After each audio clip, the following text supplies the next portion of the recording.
So Harvey, how do you differentiate? I heard venture building many times.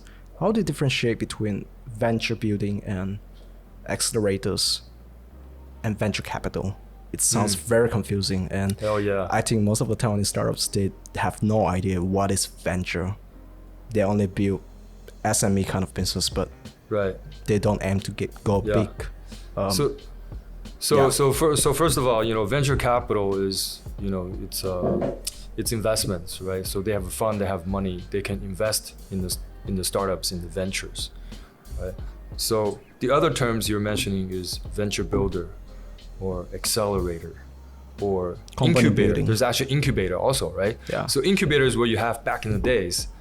Actually this started a long time ago, right? For more than a decade or 2 decades. Incubators are just kind of open spaces where startups can come and set up shop, and you have some resources to give them. What kind of resources?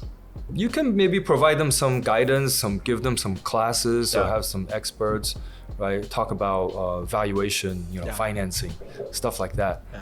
But it's not very active, right? So that's why the next phase kind of came, which is accelerators. Because incubators, you can sit there for half a year or 1 year. It doesn't matter, right? You can sit there, and whether you're paying rent or little rent or free rent, whatever, right? So you have no pressure. And then came accelerators where, all right, now I have a little fund, right? So it's kind of a cross between a VC and incubator. Mm-hmm. And the accelerator usually has, we're talking about the typical accelerator. They usually have a small fund, and then they'll invest a small amount in you, right? Like 150,000, right? And then I get, 6 to 8% of equity of your company, right? And then you have 3 months. We need to accelerate your business. Right, so there's certain goals or KPIs or whatever, and then we end up with a demo day, and then demo day we'll try to get you a bunch of investors to come and hopefully invest in you. Fancy demo day. Fancy demo day, right? So you have a cycle, right? Every 6 months you have a new batch, right? So that's why you call it an accelerator. And then came sort of the venture builders, venture studio. So venture studio actually started with software studios. That's why it's called studio. Now, software studios do what? They do development, right? They build your website, your app, whatever technology product, right? So eventually these software studios, some big ones, they're like, hey, we have some people sitting around not doing much. I have an idea for this app. Let's do this, right? So you have your own people create an app, or you create a website, and then you try to make a business out of it, right? So and then and whatever you're missing, maybe you're missing funding, or maybe you're missing some legal help. How do I, make the software product into a separate company, right? And then you get some legal experts, right? You get some financing. So that's the part, I find it very confusing is for accelerators, you would accelerate existing established companies or startups. But for a venture builder, you help to build that company from scratch. Is that correct? Or I want to say venture builder, the original sort of venture studio is building a company from scratch. Actually, you start with the product, right? So imagine, if I have a 100-person software studio, I'm just creating an additional app, right? And then I worry about, okay, I think this app is great. Now let's turn it into a company. Now let's get some customers. Now, how do we turn it into a company? We need to set up a company and then put that software into that company. Let's hire some people for that company. Hey, you engineer 1 and 2, you go with that company now, right? So there's all kinds of ways to do it, and I kind of want to say like there is no kind of set way to exactly venture build a new project or new company.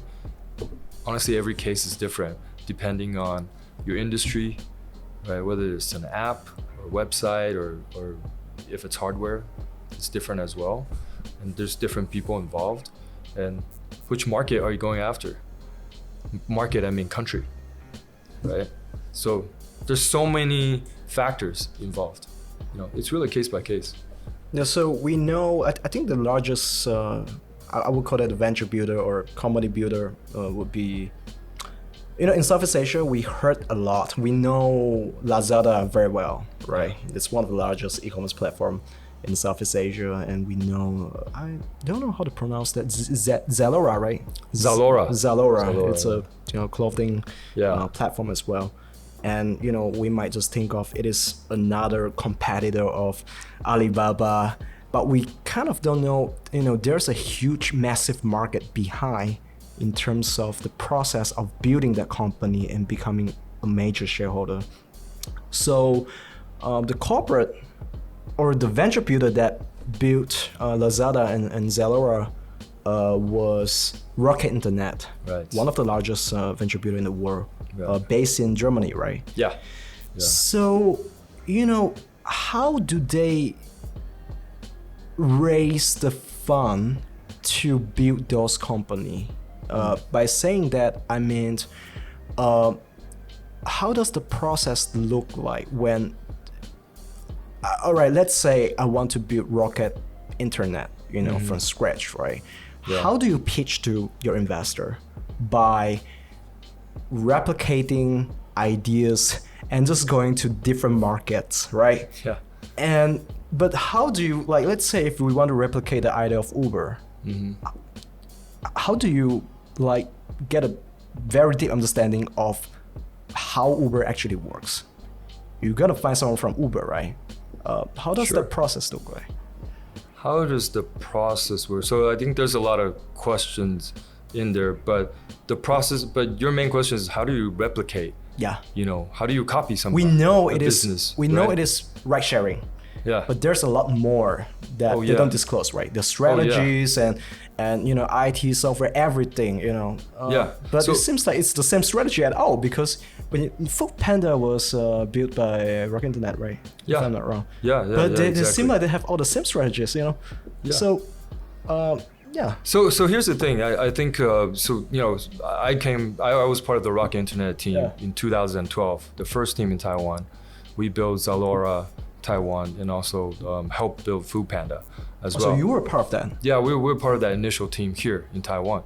So the way Rocket does is, you copy a successful business model, internet business model from the Western markets, say usually from the US, right? They copy that, of course, they will research and study the business model. And of course, the best is if you find somebody that's within that company and say, hey, I'm gonna take you out of that company and I'll pay you even more, right? And I give you even more responsibilities. So you take a VP and you make him head of a whole country. Does that happen a lot? Right, that's what happens. I mean, they basically, Rocket went around to all the top MBA schools and consulting programs and investment banks and said, don't waste your life here. You're almost 30 or you're 25. Hey, come work for us. I'll make you the boss of this country and you run it. Here's your schooling. Here's your education, real education. Forget about your corporate job. You ain't gonna learn shit, And so that's how they did it. They got a bunch of smart people to kind of come and be professional managers, kind of risk takers as well. But to answer your question about how do they, take that successful model and go to different countries, and it's actually about localization. Right? Even you think about Uber, Airbnb, they kind of went after the same model as well. You need to send an initial team, the first batch of people, right, into the country. You figure out what's going on in that country, right? And then you figure out, okay, how do I attack this potential market? How do I localize my marketing tactics? How do I localize my product, my tech product, right? How do I localize my operations and my hiring tactics and blah, blah, blah. So actually there's a playbook, there's a corporate playbook. But then what you as the country manager do when you go to a country, you need to localize it, right? And then so there's a constant, like a weekly call with all the country managers or all the operation heads, all the marketing heads or whatnot. Everybody does a lot of sharing. And so what they do well is you share also what's happening here that's different from, let's say, the global playbook or another country's playbook that started before me. And I share my learnings. And maybe my learnings will improve the corporate playbook or other countries' playbook. But then, how does the mechanism work? right? Because you would put maybe seed money into the company, you know, I don't know how much would that be. But then would you fund the next round, like Series A and Series B and you know, so on and so forth? Or you would just put like pre-seed money or angel money and then, you know, it will build on its own? How does that process look like? So I think what Rocket Internet does is they start with the seed money, right? So they have a pool of money, you know, and actually the founders, the three brothers, they've already made a lot of money copying businesses and selling it back to them or whatnot. So they use that initial, you know, pool of money and, you know, say they give you a bag of, you know, $1 million, say, hey, Ken, go launch this business in Taiwan. Roger, go launch this business, you know, in Africa, you know, and go do it. Here's your KPI. But would they provide you talents or? Yeah, they'll provide you talent. So this seed money is, you know, enough money to get you started, you know, and then the KPIs are very short, you know, they go really fast. Rocket Internet is all about execution. You know, you need to execute, get the KPIs and get things going. They need to be on track. So the Germans are very like 1, 2, 3, 4, you know. You know, it's a good thing, right? I work with a German boss, I know that, right? Yeah, hey, there you go. Yeah, right. Yeah, so, you know, that's, and very methodical, right? You know, just like that. And so they, and then you can very quickly get businesses scaled up.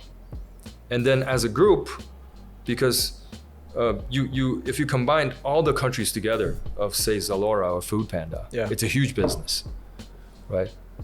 So then you take that huge group and you go to, I don't know, Goldman Sachs or a big fund or whatever, and you say, hey, we're growing at 200% over last year. Do you want to invest? You know, and so that's kind of how the story goes, and you keep making it bigger and bigger. And actually, FY Zalora just went public in Germany last year, 2019. You know, they had 2018 was 1.2 or 1.4 billion euro of sales. You know, they're in 4 different continents. You mean portfolio companies or? Zalora itself. Actually, that group went public. You know, and Rocket Internet is only one of the shareholders. All these funds invest into it. But how does Rocket Internet make money out of it? I know it would be exits, right? And you kind of it's just like a fund. Exit, right? Just like a fund. Or it would be more like dividend oriented kind of exits.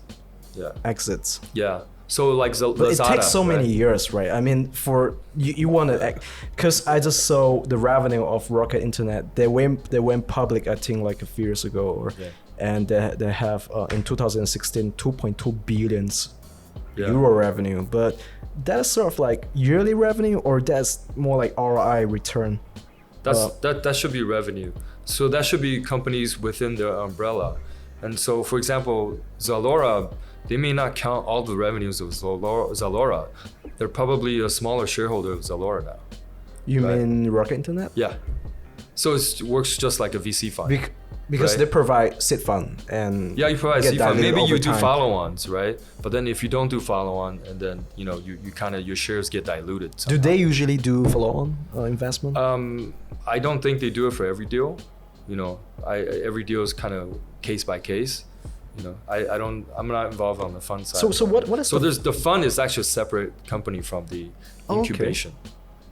Yeah. So they have a lot of entities underneath. So the incubation program is funded by the fund.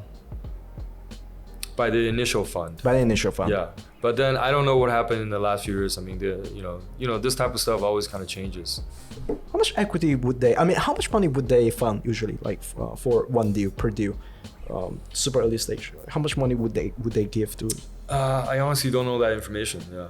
Okay. I don't know that information. Okay. Yeah. Okay. But it's more like you know, for example, when we launched Taiwan, you know, it's literally here's $1 million. You know, for example, so launch this business, you know, and then you can hire 100 people, or whatever. So it's set by budget and KPI.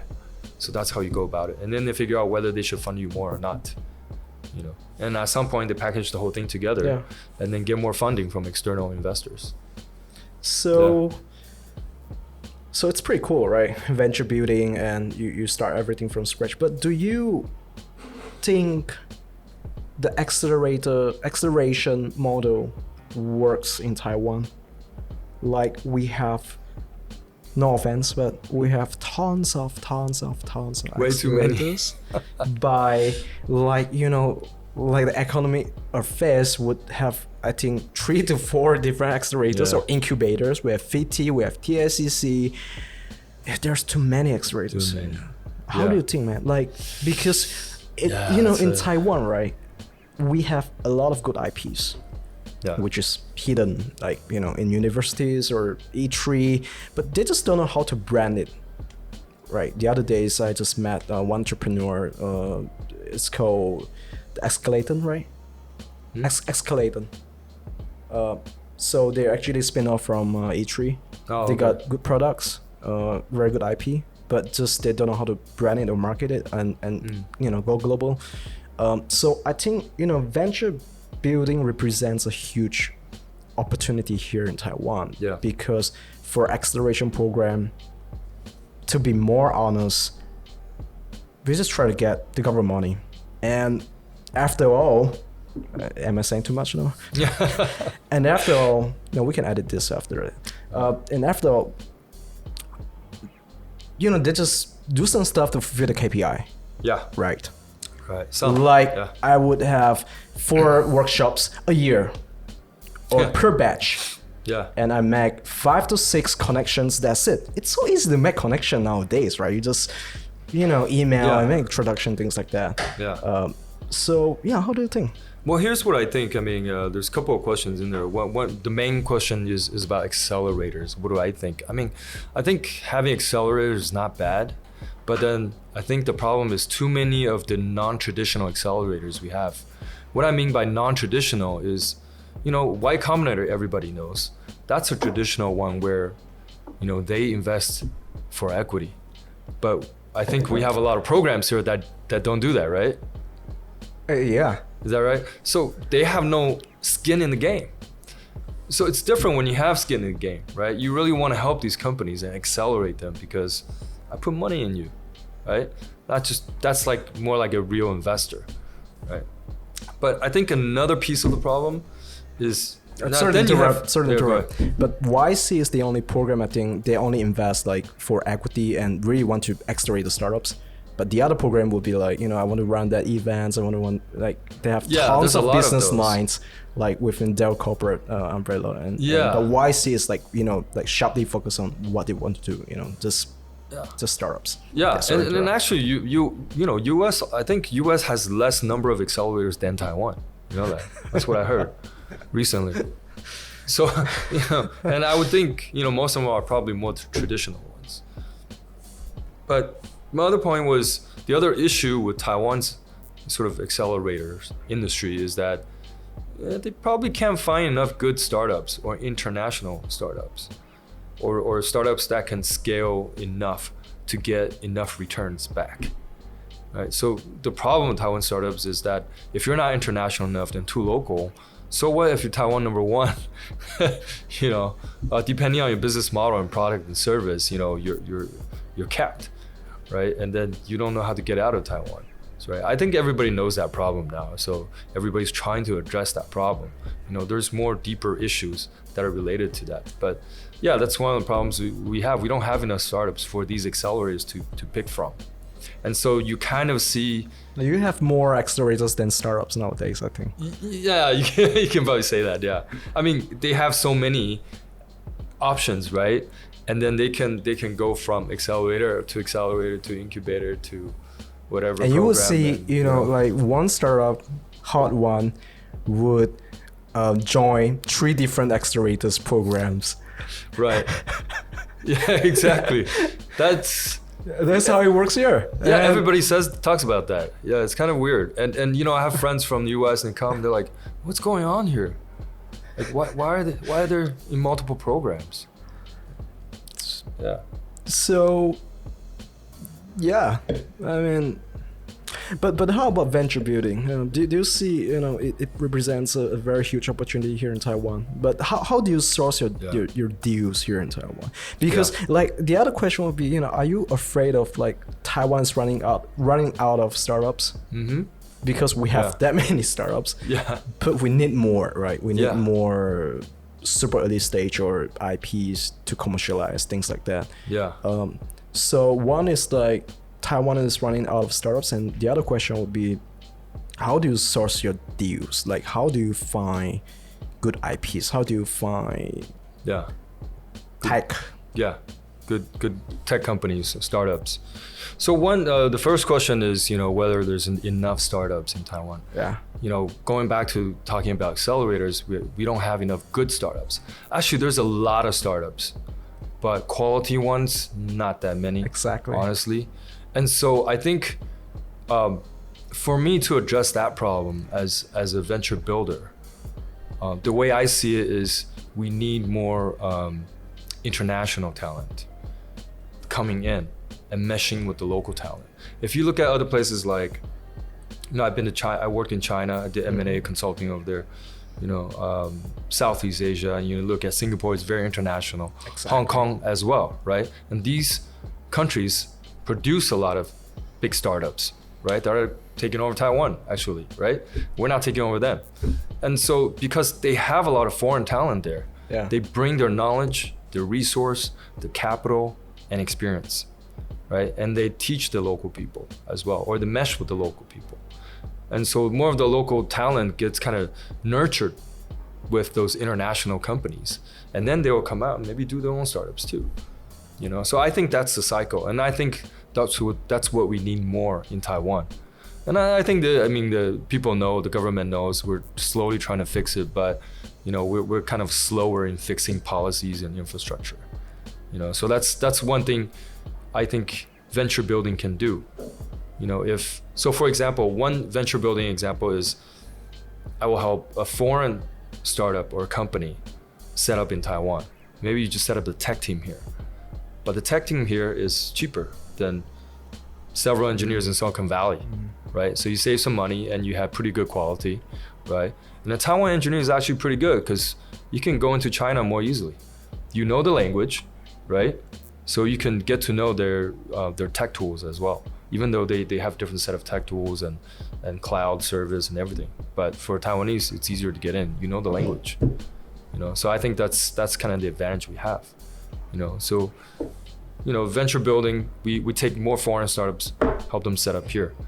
I think that kind of injects that international kind of flair or talent into Taiwan more. But why Taiwan? Why Taiwan? Yeah. Well, you're so in love with Taiwan. I know you're telling this, right? But of course, we know why Taiwan. That's why we're here today. Yeah. From many perspectives, but I want to hear from you. As a venture builder. Yeah.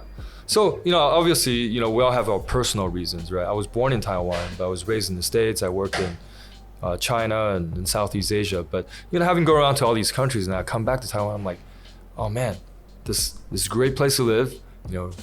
Great people. Beautiful island, good for travel. Actually, it's kind of a hidden. People don't really know about it. It's a great place, good food, right? But I talk to my friends back home in the U.S. and I'm like, yeah, I'm in Taiwan now. Oh yeah, I've had some Thai food recently. No, Taiwan is not Thailand. You know what I mean? So we're not quite on the map yet, but I think because of this year COVID-19 we probably are now. But just being Taiwanese, you come back, like I want to make this a better place to live and grow my family. So what little can I contribute? And so for me it's kind of just my international path taking me back and just kind of what I saw in my experiences and just kind of giving back to Taiwan, the community. And say, okay, I got resources and network from countries outside of Taiwan. Perhaps I can lend that resource for local startups and help them to be more internationalized. So that's how you built your current company. Yeah. Adventures. Yeah. Am I pronouncing it correctly? Edge Ventures. Edge Ventures. Edge Ventures. Why Edge Ventures? Why Edge Ventures? How did you come up with the name? A, B, C, D, E. A comes up first. It sounds more alpha. I don't know. Yeah. Yeah. So that's the It's reason very you start Age of Ventures here in Taiwan. Yeah. And you want to grow a startup here. Yeah. So it's kind of just taking my past M&A investment experience and also the Rocket Internet startup experience. I did do a couple of startups myself with other people from Rocket Internet. It's called Hotel Quickly. We launched in 5 countries in Asia Pacific. And you were on the board, or you? I was one of the co-founders. Okay. Yeah. So and then I launched the Taiwan market. Yeah, and so we grew to 13 countries. Just taking kind of the past startup experience and also a venture studio experience with Nogo in Taiwan, and just taking that and then passing it on myself and a few partners. And so we want to see if we can help Taiwan startups. Because back to the ecosystem thing, like in accelerators, usually we would have a small fund. It's like in between incubator and venture capitals. So for venture building, for a company like Aegis Ventures, do you raise your own fund to, like Rocket Internet, right? They have their own fund. But how about you guys? Do you raise your own fund to boost startup, or to give like seed money? To build. So that's something, it's in the works. We're planning for later this year or next year. We're gonna do a fund. So that's kind of the evolution of it. So it's kind of natural. But let's just kind of go back, without a fund, there are venture builders out there that work without a fund. So they help the companies with all kinds of stuff like marketing, operations, technology development, product development, right? Back office functions like HR, recruiting, finance, whatever, and fundraising as well. So all of that you help. Basically you're kind of like a co-founder, a CXO as a service. That's what I think of myself. Just taking that past experience. So if you were doing a startup, you and him, right? But then you guys are operations marketing, but then you're missing a tech person. Well, we have CTO level people. We just come and plug in. Right? Maybe it's not full-time. Maybe it's part-time. How do you find that guy to plug in? No, see, I have my resources, right?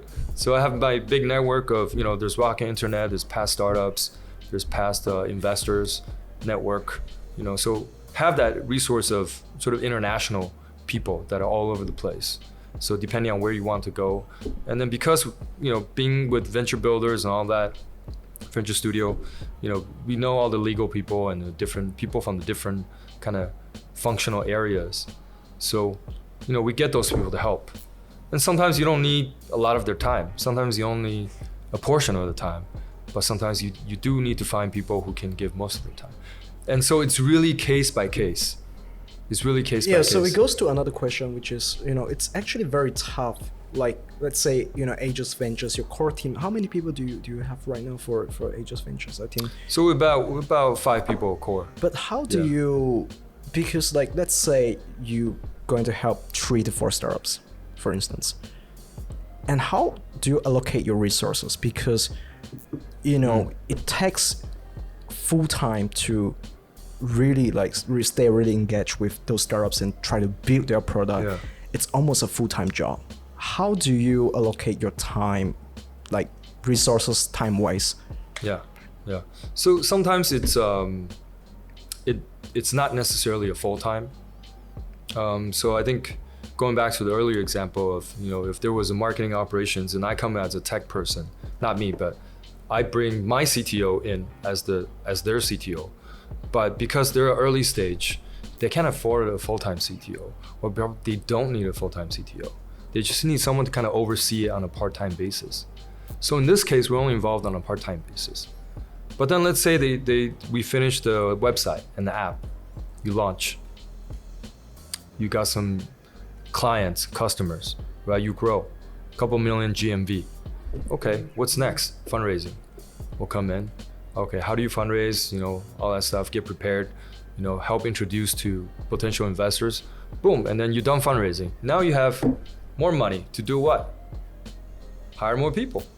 Great, you hire a full-time CTO. And have fun. Right, and then what's your problem? Now I need to grow. Okay, but your marketing guy is a local marketing guy. Now you need to grow to Southeast Asia. Well, I have a growth hacker. like CMO level from the US, right? So he plugs in and says, all right, how do we do this internationally? What's our playbook? So we do all of that.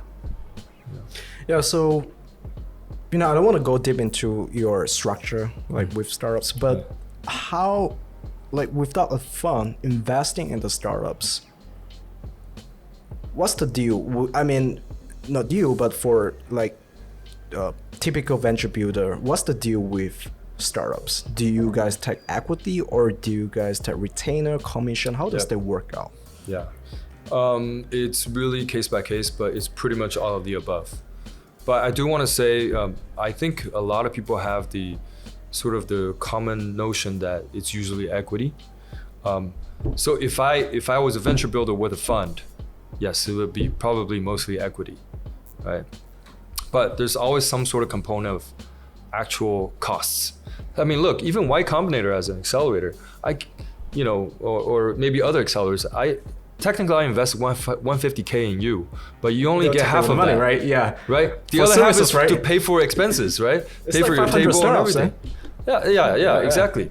So that's what I mean. There's actually some fee involved, anyways, right? So we just, instead of putting money in you and taking money back, we just say, all right, well, let's do a portion of fees, right? And then we'll talk how much equity. Because it's really case by case. And it depends on what stage they're in. Sometimes they're in a later stage. They're past the seed round, but they still need some help, right? You can have Series A companies here, but they need to expand outside of Taiwan. We could still venture build those too. So, I mean, for super early stage, right? You would usually go for equity. I mean, that's how I think. Assuming it's a good one. Exactly. If it's a good one. But like we are Accelerator, right? We are like venture lab. We have to talk to startups as well. We have to source on behalf of corporates. But sometimes when we talk to startups, they just freak out, Like we want to get equity from us, like wow, and this is, like, do you encounter like cases like you really freak out those startups, like when you say let's work together and we want to get some of the equity? How would you confront them, like when it comes to equity? I think that issue especially is in Taiwan, because people are so conservative here, and this is want to keep everything like very protected. So look, I mean, I think it's a normal problem that you run into, because some founders just don't want to give up stuff. They're just like, it's mine. I don't know what value you're providing me. So what's usually more direct is if you're investing money, right?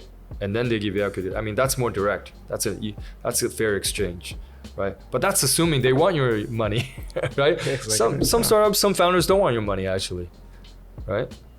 So it really depends. I think that issue's it's normal. Okay. So what resources would you provide to startups? You listed like a few just now, CMO, marketing, operational help, tech development. Operational help means more like corporate governance, or?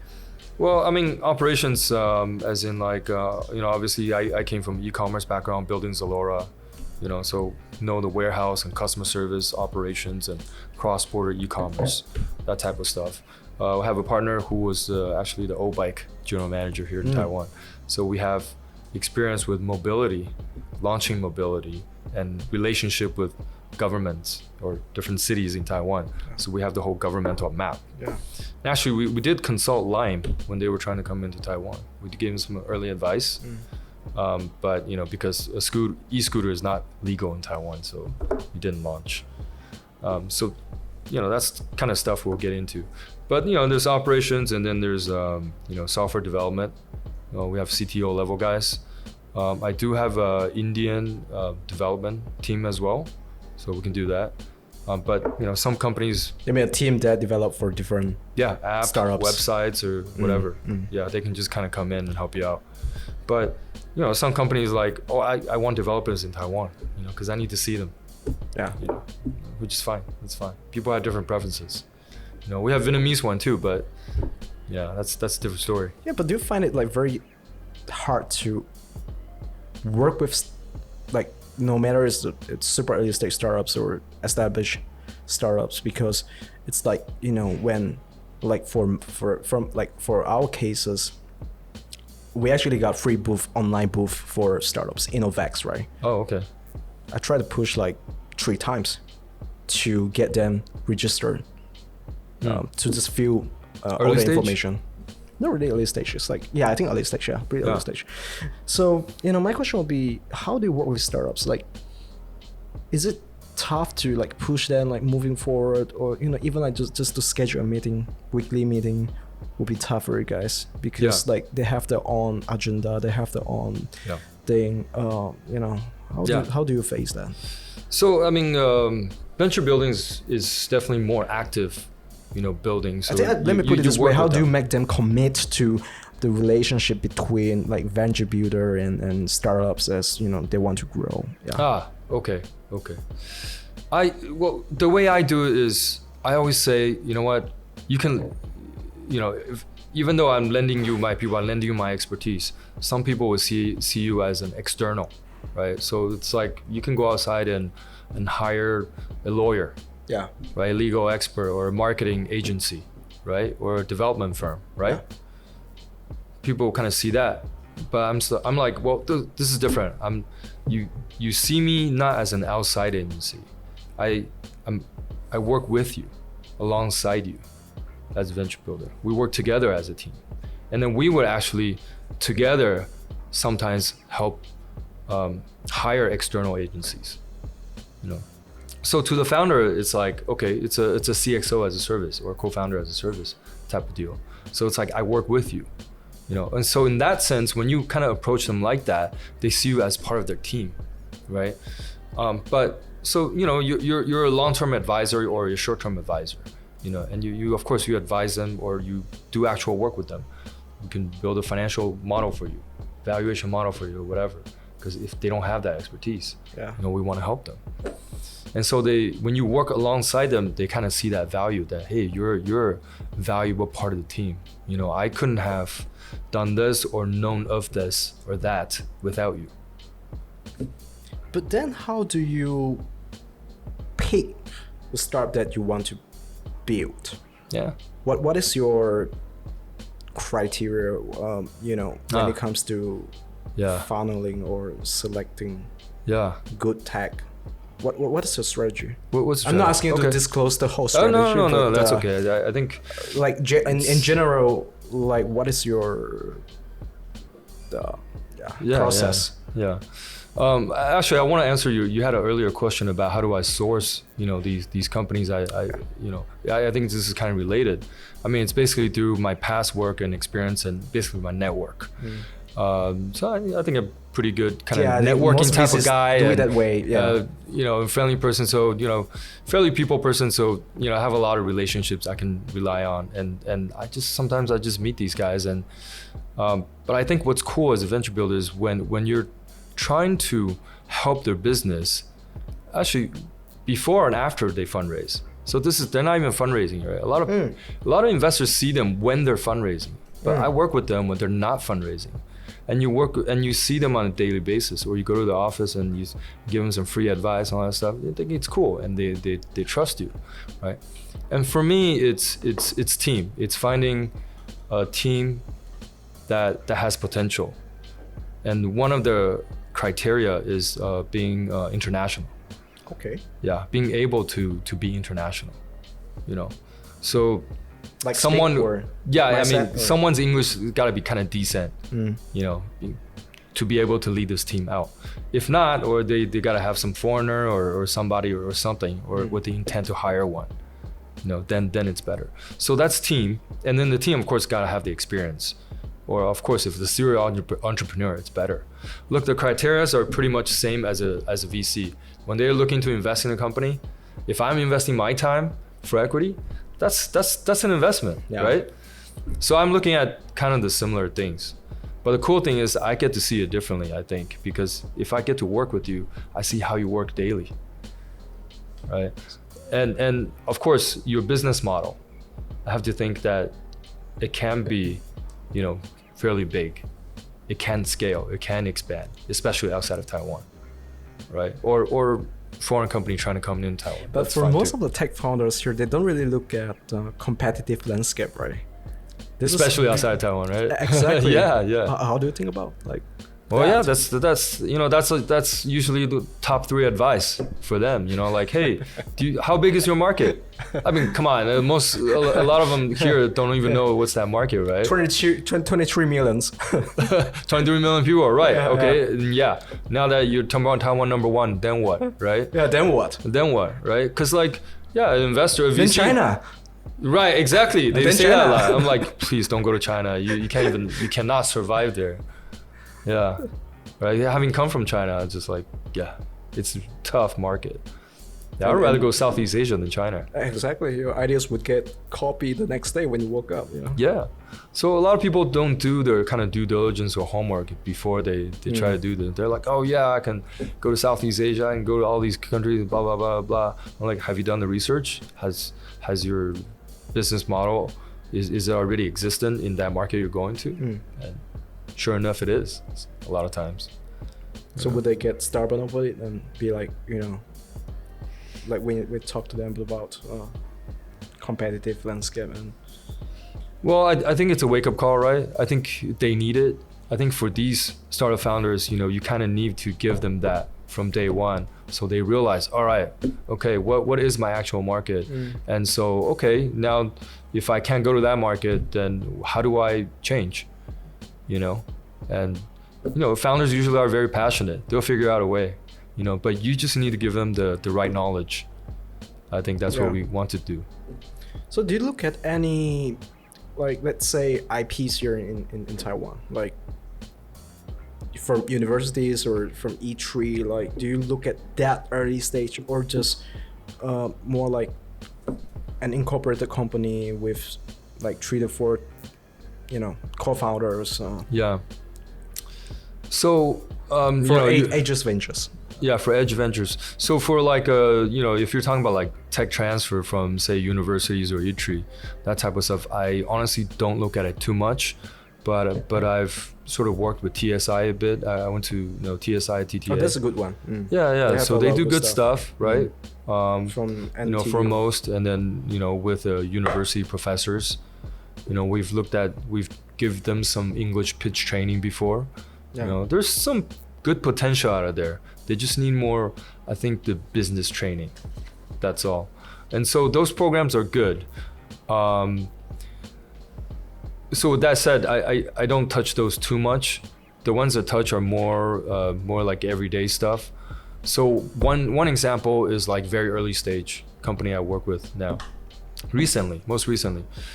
I have a good buddy who was the Food Panda CEO for Taiwan, the second one, and then he was the Honest Bee COO. Okay, so you guys all know what happened to Honest Bee, and so this year he came up with the concept of looking into cloud kitchen, ghost kitchen, dark kitchen, or whatever. So centralized kitchen. Yeah, you can say that, just for food delivery. That, right? Yeah, just for food delivery, and he came from food delivery, so he knows the business, and he was the Honest Bee and Food Panda regional person. Yeah. So he oversaw different countries, not just Taiwan. So he knows all the habits and all the numbers in the region for all the countries, all the restaurants. And so it makes sense for him to do it. And he grew up, in the US with 40 family restaurants. So he has that experience, and that's something that's just purely conceptual. And I worked with him from the early stage. We're talking about the pitch, we're talking about the business model and all of that. So that's something I'm willing to kind of work on just from early stages, right? But that's not a tech transfer. I actually got a deal for you, but we can talk about that after the podcast. It's about Central Kitchen. Yeah. Okay. Yeah, so I think the last thing, like, what message would you want to give to tech entrepreneurs here? And the first one to tech entrepreneurs here in Taiwan, startups, and secondly to the government. What advice? What can be improved? What can be building improved? This ecosystem? Yeah, to make things work. Okay. First like of all, we have Stop Terrorists, we have TTA, we have like tons of initiative. They're like throwing a lot of money, but what can be improved, right? Because in the end, it is like up to us, like how we, like build this ecosystem together with the government. Yeah. First of all, for startups, right? I think my advice, what I think can improve is that the local startups really need to be more international. Think international from day one, like day one, literally. Think outside of Taiwan, right? My product, my service, my business model. What am I gonna do? When do I exit? How many years do I want to do this? I do it for 5 years. So year 1 Taiwan, year 2 where? And what is the market out there for my business, right? And also part of being international is what I mentioned earlier, foreign talent. So you need somebody that at least can communicate once you get out of Taiwan, right? English-wise. Either if you don't have it now, hire somebody. Hire a foreigner, hire a Lao Wai that speaks Chinese, whatever it is. Yeah. Get someone international, and you need someone that preferably experienced from that market.